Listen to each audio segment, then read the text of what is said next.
I've had enough of the Andre Pallante experience, and I want off of this ride. Please, I'm begging you. This is Locked On Cardinals.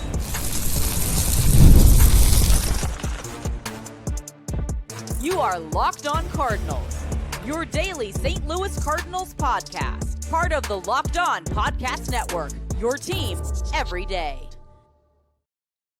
Hey there, Cardinals fans. I'm JD Hafford, and I'm your host for Locked On Cardinals, part of the Locked On Podcast Network, covering your team every day. You can follow me on X at JD Sports Radio. You can also follow the podcast at LO_Cardinals. You'll find us on YouTube, TikTok, Instagram, the Locked On Cardinals. This is a show serving Cardinal Nation and giving you all the info about the birds on the bat. Today's episode brought to you by GameTime. Download the GameTime app, create an account, use code LOCKEDONMLB for $20 off your first purchase. So the St. Louis Cardinals have had starting pitching issues all season. And it was something that didn't surprise any of us. Fans, experts, they all pointed it out to them saying, hey, this isn't very good. This is a problem. It was a problem last year. And they thought they could fill the void. They got Sonny Gray, but then they were like, let's go get you a Kyle Gibson and a Lance Lynn. And we're like, no, that's not going to work. And it didn't work. It didn't. And it was a clear weak spot for them again this year, for the team, for the organization in general, which only got weaker as this season has pushed on. The hope was that, Sonny Gray would lead the charge. Eric Fedde, you were hoping, would be more like the guy that he was before the Cardinals traded for him at the deadline when he was with the Chicago White Sox, when he was quite good. That Andre Pallante would continue the progress that he showed in the second half of last season as a starter. And that Miles Mikolas would, figure out how to stop throwing so many strikes when he's ahead in the count and be a better version of himself. You had Steven Matz. Could he be that fifth guy in the rotation? Could he stay healthy? That was the big question about him. Matthew Liberatore ends up entering the mix late in spring. It seemed like he was set up to be in the bullpen. And then they were like, let's go with starter. And that worked out, which moved Matz to the bullpen, who became a very serviceable swingman, starter, long reliever of this year, and is now in Boston. Of those four original guys, only Sonny, well, I guess Libby, we'll keep him in there too. Of those guys, let's just put it that way, Sonny and Libby are the only ones that have really lived up to expectations. Mikolas continues to be Miles. No progress really there outside of a couple games where you're like, oh, look, that was really good. And then there's the normal games that you see where he gets pounded. Eric Fedde was a complete disaster after the middle of May. So much that he got moved to Atlanta for future considerations and was so bad with them that he got released after accumulating an ERA of 8.10 in 5 starts. And he is currently looking for work. And then there's Andre Pallante, who he's still 26 years old, about to turn 27 in September. But the career arc for Andre Pallante, it is heading in the wrong direction at an alarming rate. And on Tuesday night, it was just another disastrous start for the right-hander who allowed the first 6 guys to reach base and allowed 4 runs before ever recording an out. It was 5-0 before the team even got a chance to swing the bats. It was 7-0 before they stepped into the box for a second time.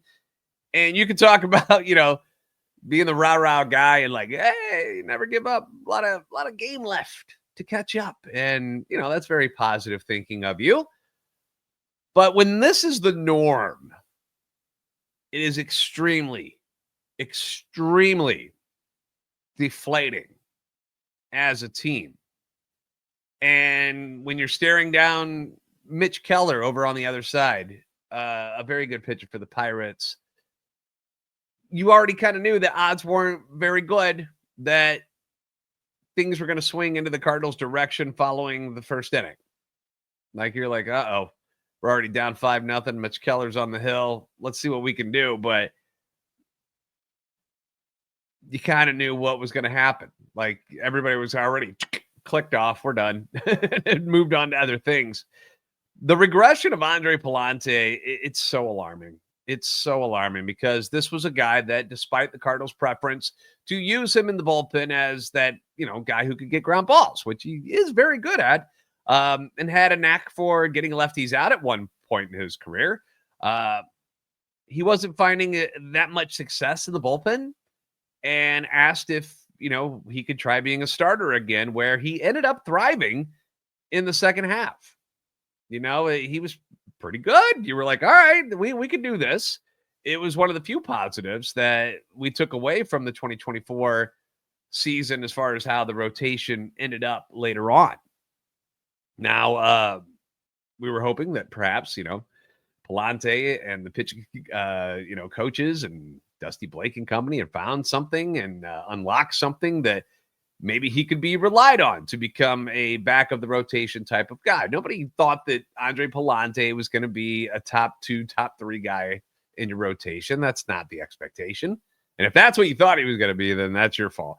But all of this, like just even being a back end guy has been completely blown to bits here in the last couple months, where like Fetty and like Miles Michaelis, he's been one of the worst pitchers in all of baseball. It's incredible that the Cardinals are even sniffing the 500 mark when you've got 3 of those dudes, Fetty, Michaelis, and Palante, going out there every 5th day and starting for you.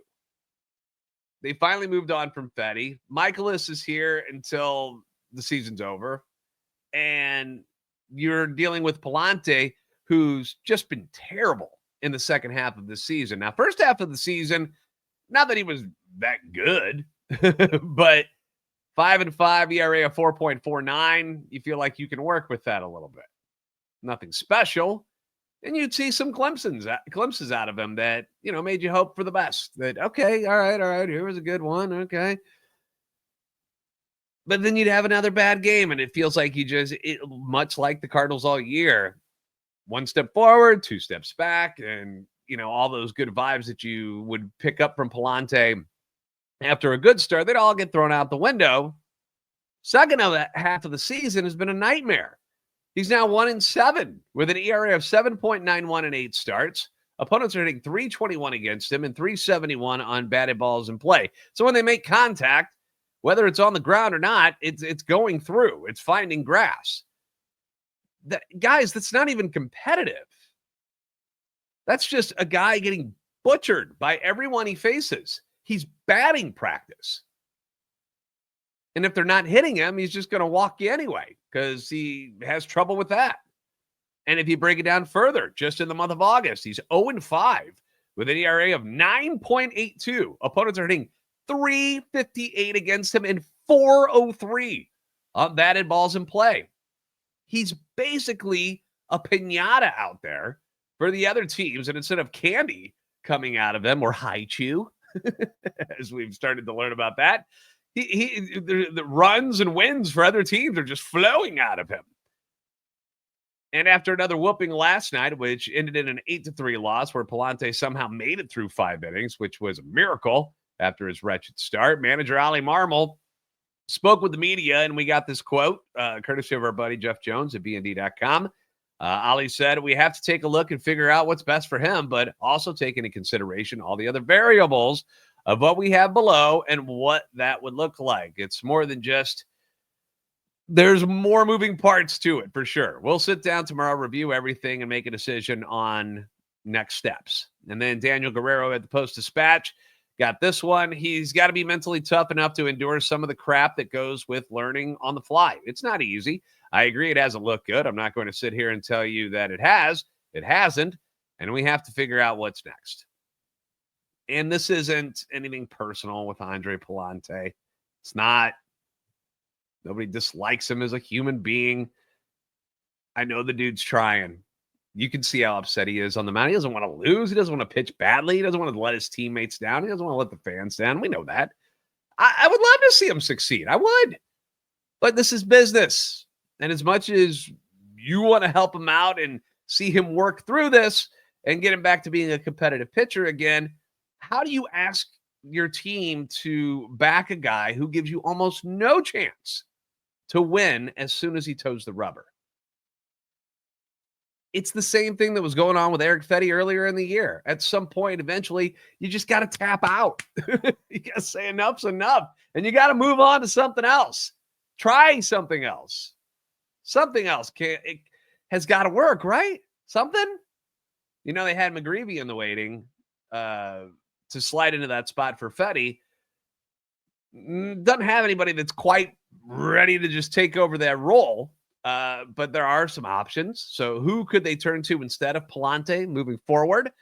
We'll discuss those coming up next on Locked on Cardinals.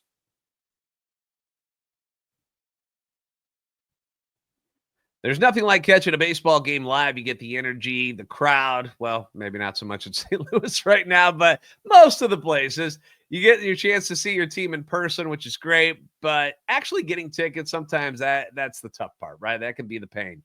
You got to deal with queues, login screens, surprise fees. It takes all the fun out of buying your tickets, and that's why I use GameTime. I really do.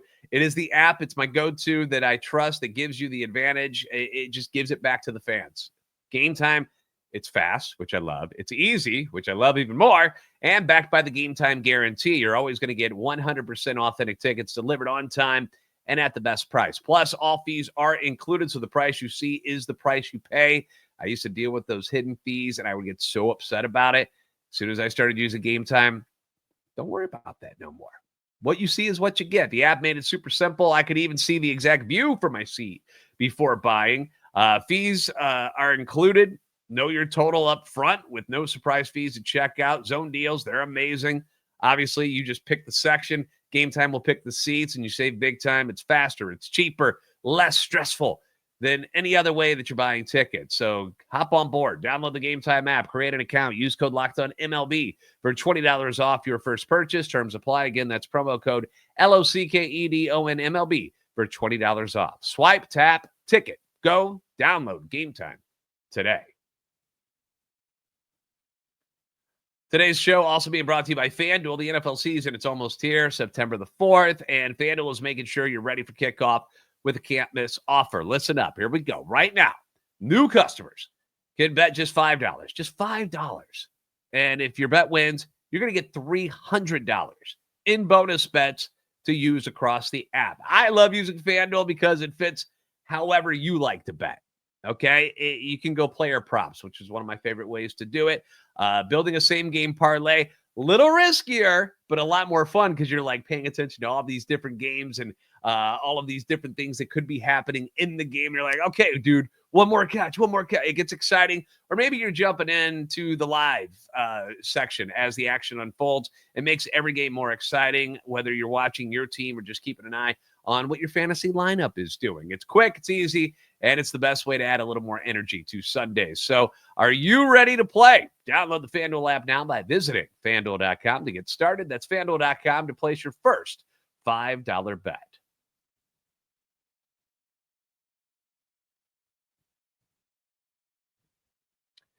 Thanks for making Locked on Cardinals your first listen every day. Leave your comments on YouTube as well as on X or TikTok anytime you want. That feedback always welcome and encouraged. We do have an important request. Locked on wants to hear from you. We put together a survey to learn more about our listeners and make your favorite podcasts even better. That's the idea. And this is your chance to tell us what you like, what you don't, and answer questions about our advertising. So go to lockedonpodcast.com/survey to get started. Everyone who completes the survey will be entered for a chance to win one of 10 $100 Amazon gift cards. I've been shopping for Halloween stuff already here at the end of August. I've been on Amazon basically every day for the last week. That $100 Amazon gift card is going to come in handy, I promise you. Again, that's lockedonpodcast.com/survey. You can also find the link in the show notes, and we thank you for helping us out. Now, if the team does make a decision on Andre Pallante, and they decide that they want to remove him from the rotation, which I am completely on board for. And I have not seen whether or not they are going to do that yet. But there's been talk about it. There's certainly been talk about it. Just got this. Andre Granillo has been recalled from Memphis. John King, mid-back strain, has been placed on the 15-day IL. Well, that was quick. That's unfortunate. Anyway, now that John King or Andre Granillo were going to be somebody who jumps into the rotation, but that's unfortunate news because that kind of has to go with what I'm suggesting here. One of the guys that we saw last night is a guy that I think the Cardinals should try putting into the rotation again, and that's Gordon Graceffo. A few years ago, Graceffo was thought of as one of the top arms in the organization. He was the minor league pitcher of the year for them in 2022 as a starter. He's 25 years old. had been a starter for most of his minor league career until this season, where he's been used exclusively out of the bullpen when he's up on the Cardinals roster and when he's down at Memphis. He's only got 4 starts down at Memphis in 24 appearances. The thought process behind moving him out of the rotation and into a bullpen spot has been because of the velo, where you've seen it hitting 99, and they think that in short bursts he could be very, very effective. And I'm not here to argue that fact, but he was your pitcher of the year in the minor leagues as a starter. Is he not good enough? If he was good enough then, why is all of a sudden he no? Last night he throws 2 innings. He strikes out 3. Pretty impressive. He's got that unorthodox windup, which when you see it, you're like, what is he doing?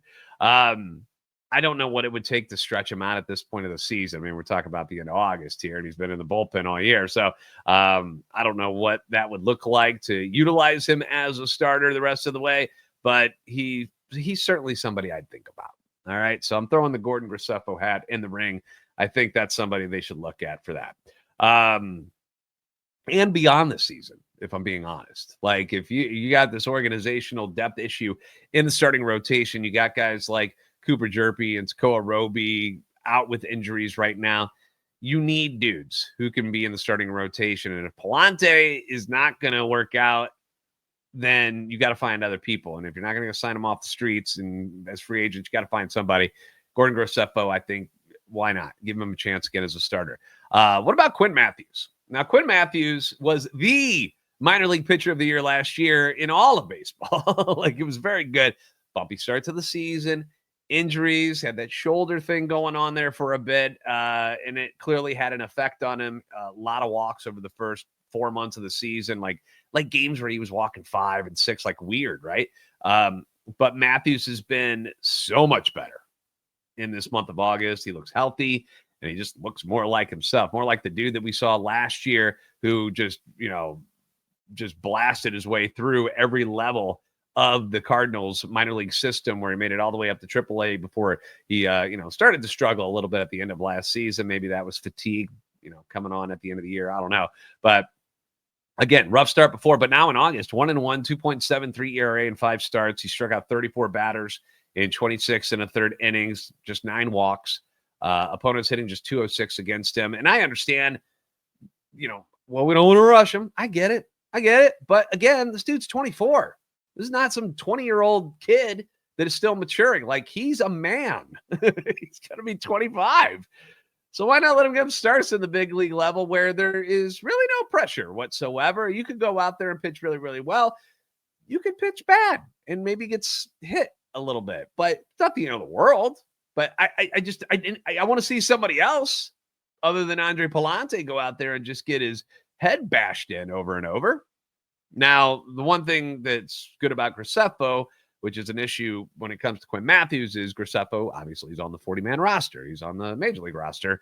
Quinn Mathews not currently on that 40-man roster, so you would have to make a move there. And my idea was that you would drop Anthony Veneziano now that John King was back, and that would open up a spot for him. But now King is back on the IL, and you don't have any lefties. You don't have any. So they brought Gradillo back up, so it's not like they brought Veneziano back. So maybe that's a move they could make. I'd rather see Quinn Mathews than have Anthony Veneziano on my 40-man roster. That's just me. It is really a shame that Tekoa Roby went down this season, because he was the guy I was really excited about after seeing him in the spring and what he was doing in the minors this year. I was eyeing him up as somebody that hopefully we get to see in the final month of the season. Sucks that he got hurt. He's going to be out possibly all of next year, which really sucks. You've got Curtis Taylor. Who? Curtis Taylor. Duh. You don't know who he is. I know. 30 years old, 8-4, 3.35 ERA at Memphis this year. And at the very least, maybe he can give you competitive starts to give you a chance to win. And he's proven that he can pitch deeper into games. Again, he's been doing it at AAA. Major League's a big difference. But you go back and you look at his game logs with Memphis. I can't lie to you and say I've been watching a lot of Curtis Taylor starts this season for the Redbirds. But looking at his game logs, normally goes between 5 and 7 innings. You know, sometimes he gets dinged up, but for the most part, he's been a very competitive pitcher for them. He's another guy who would need to be added to the 40-man roster as well, but it's not like these guys could do any worse than what Andre Pallante has been giving you. That's the point I'm trying to make here, that you're just looking for something more competitive right now. And you're trying not to damage Andre Pallante any further than he already is at this point. But you need to do something for the team. Like, you just can't keep putting this guy out there and expect the rest of the team to be okay with that, because they're not getting a chance to win. Like, falling into 3, 4, 5-0 holes every freaking time. If I was on the team, I'd be pissed too. I'd be like, dude, come on, man. So we'll see what they end up doing. Cardinals tend to hang on to things a little bit too long, and knowing them, they'll probably wait even longer and give Palante another start. But those are some of the options that I see available that maybe they could roll with, or just pick up somebody. Andrew Heaney just got cut from the Pirates. Find somebody that's just going to give you something more. I don't think Heaney is the answer, but somebody who can give you something more than Palante is giving your team right now. All right, coming up next, got some news to talk about. The Wilson Contreras suspension came down. Cardinals 2026 schedule dropped as well. Plus, we'll take a quick look at tonight's game. We'll have all of that for you coming up next on Locked On Cardinals.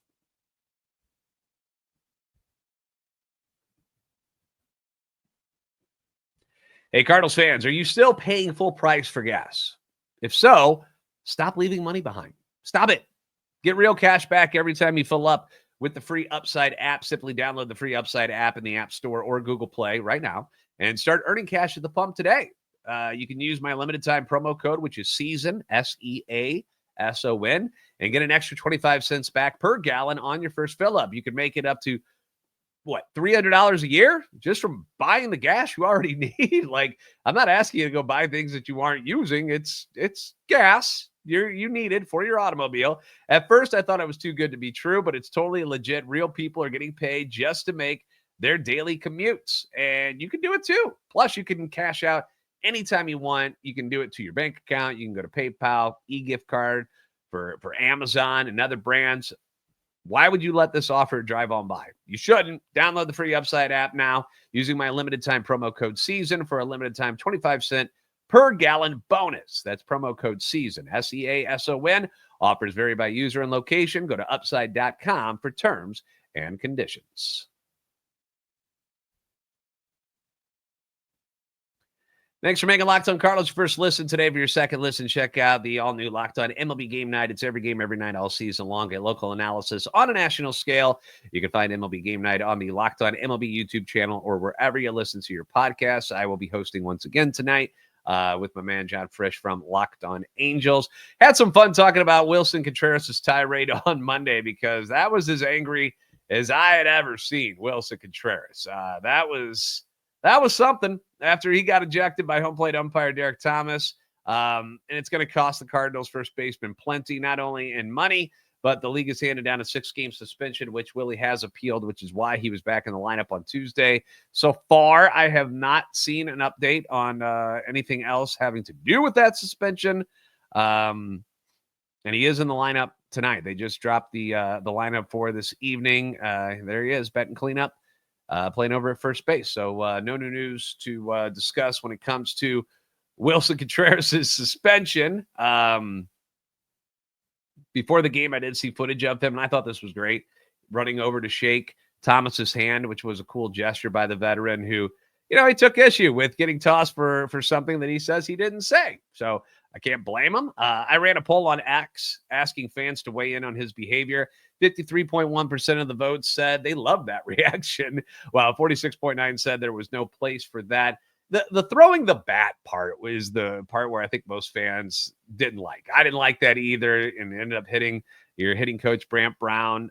Just don't be throwing bats. That's crazy. The gum, that was funny. The gum didn't hurt anybody. It actually worked out in favor of the company Hai Chu, which I'd never had before.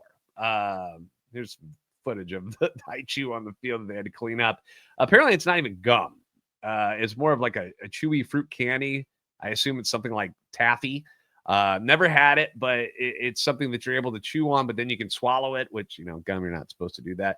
But if you guys want to send some over, Haichu, I'll be more than happy to try it on the podcast. But that worked out for them because they got a lot of mentions during last night's telecast. And obviously, you're seeing photos of it everywhere. 2026 schedule came out. Cardinals are going to open up at home on March 26th against the Tampa Bay Rays. From the American League, the Cardinals will also be hosting the Boston Red Sox, which should be good. Guardians, Mariners, who have been a lot of fun to watch this year with what Cal Raleigh's doing.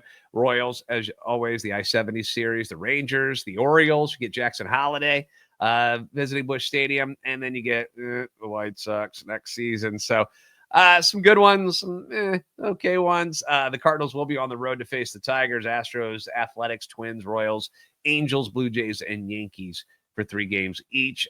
They play the Cubs for the first time in late May. They'll also face them twice in July, once in August. It's the same thing that everybody's mad about each year since they started doing this, where you don't get to face the division opponents as much as you used to. You only get 13 times now, which, is a bummer for people, but 'tis what it is. Tonight's matchup on paper, you would think it favors the Cardinals, right? Sonny Gray on the hill against the Pirates, Carmen Mlodzinski, whom they've already faced twice. Both times Mlodzinski has actually pitched very well against them. In 2 starts, he's 1-0 with a 2.79 ERA with 8 strikeouts in 9 2/3 innings. Sonny, he's been good against the Pirates as well this year. 2-1, 2.45 ERA. The first 2 starts against the Pirates, Sonny was very, very good. And then his last start against them was part of that series where the Cardinals got shut out 3 times in a row by Pittsburgh. And it wasn't a great game for him. So should be a pleasant night at the ballpark. That's going to favor Sonny Gray. Less sweat usually means we get the good Sonny Gray. So hopefully that happens tonight. And hopefully the Cardinals bats can come back to life in game 3 and not have to recover from a 3, 4, 5, 6 run first inning, which is becoming all too familiar and is very, very annoying. In case you can't tell, I'm kind of sick of that. Thanks for making Locked On Cardinals your first listen every day. We appreciate you. If you haven't already, give us a follow on X at @LO_Cardinals and at JD Sports Radio, TikTok, Instagram, and Locked On Cardinals. Like, subscribe on YouTube. If you haven't already, we're making that push for 13,000 subscribers. If you're not one of them yet, we would love to have you on board. You're the best fans in baseball for a reason. We'll see you next time on Locked On Cardinals.